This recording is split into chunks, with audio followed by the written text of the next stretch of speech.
for one fall. Introducing team number one.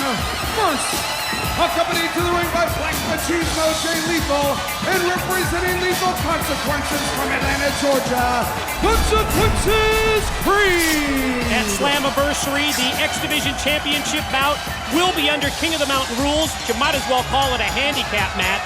Lethal, Creed, Sabin, and Shelley all intent on unmasking Suicide, finally solving the mystery.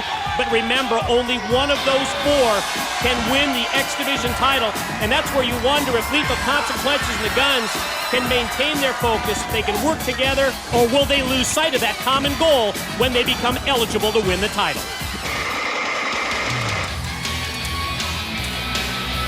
His tag team partner, accompanied to the ring by Alex Shelley, representing the Motor City Machine Guns, one half of the New Japan Junior Tag Team Champions, from Detroit, Michigan, Chris Sabin.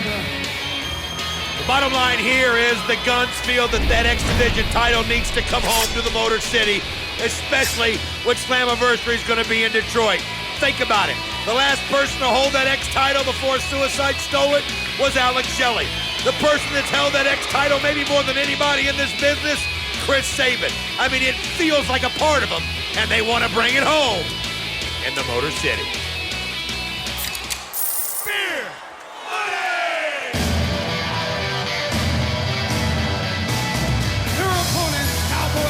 Storm and Robert Roode, the team of Beer Money Incorporated.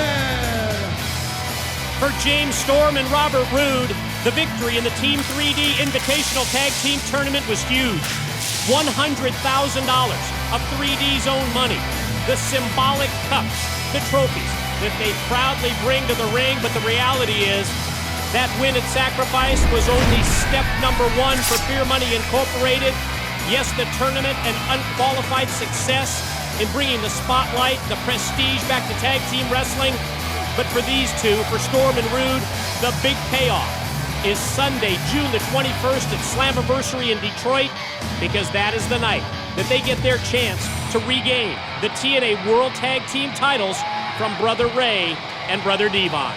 Well, obviously, Beer Money didn't spend the $100,000 on a new vehicle for James Storm, but seriously, it's hard to find something you don't like about these two guys. I mean, they really are an incredible tag team. Maybe the future here at TNA. The only advice that I could give them is be very, very leery of Team 3D.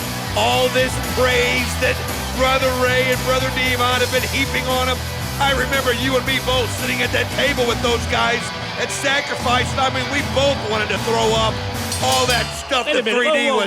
Oh. Speak for yourself. Come on. Did you watch this program last week? Did you see the official trophy presentation as well as the $100,000 check?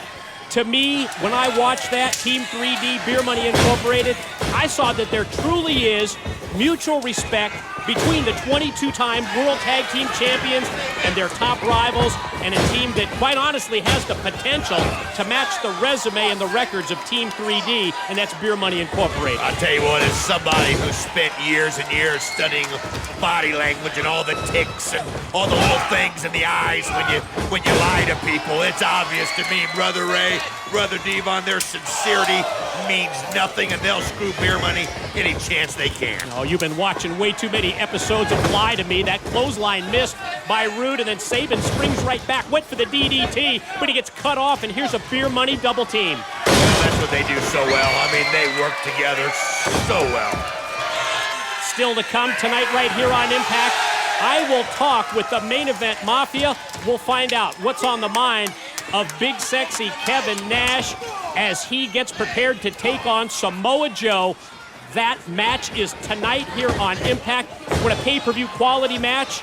Samoa Joe, Kevin Nash, King of the Mountain qualifier under lethal lockdown rules and the 6 sides of steel. You get it right here tonight on Impact. And I don't blame Kevin Nash. Wait a minute. Oh, very close. I don't blame Kevin Nash for asking for a little more dough, so to speak, to get in that lethal lockdown matchup with Joe. Right now, Joe's the most unpredictable human being in professional wrestling.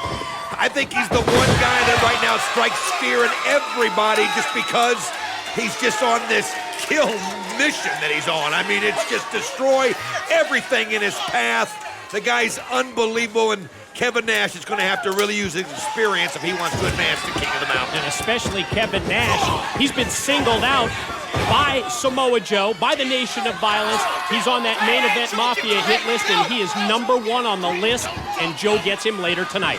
Tell you what, watching Chris Sabin, it's like looking in a mirror for me 20 years ago. The athleticism, the cockiness, the attitude that he brings. Yeah, well, 20 years later, you still have the cockiness and the attitude, don't you? Don't interrupt me, Mike. I'm trying to explain to the people here what's going on. But the bottom line is he just really wants that X Division title. He's held it so many times. It's become a part of him. And since Alex Shelley's held that belt, he's thought about nothing more than getting it back, and what a perfect place. Detroit.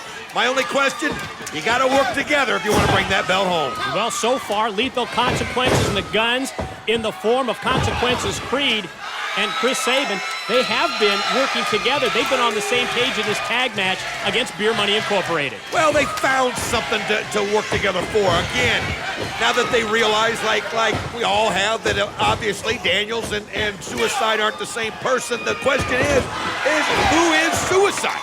They want to unmask.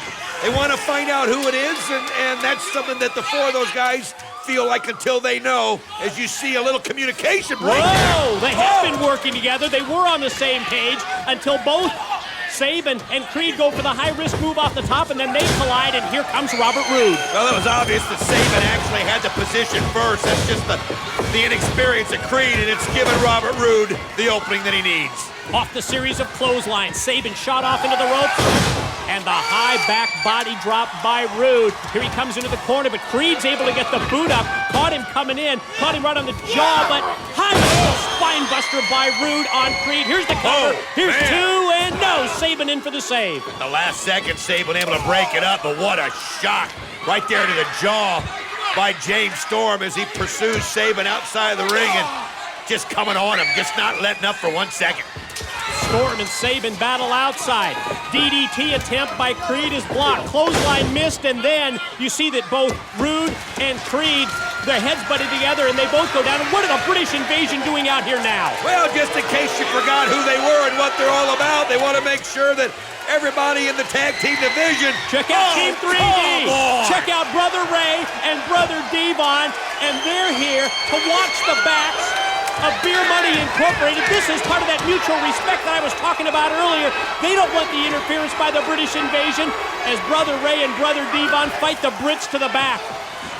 Unbelievable. All the British Invasion were doing was coming out, lending everybody their support, and Team 3D uses it to blindside them.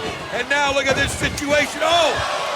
Sabin went for the kick. Roode moves out of the way. Contact made with his own partner. There it is. Last call super kick, and it's going to lead to the DWI.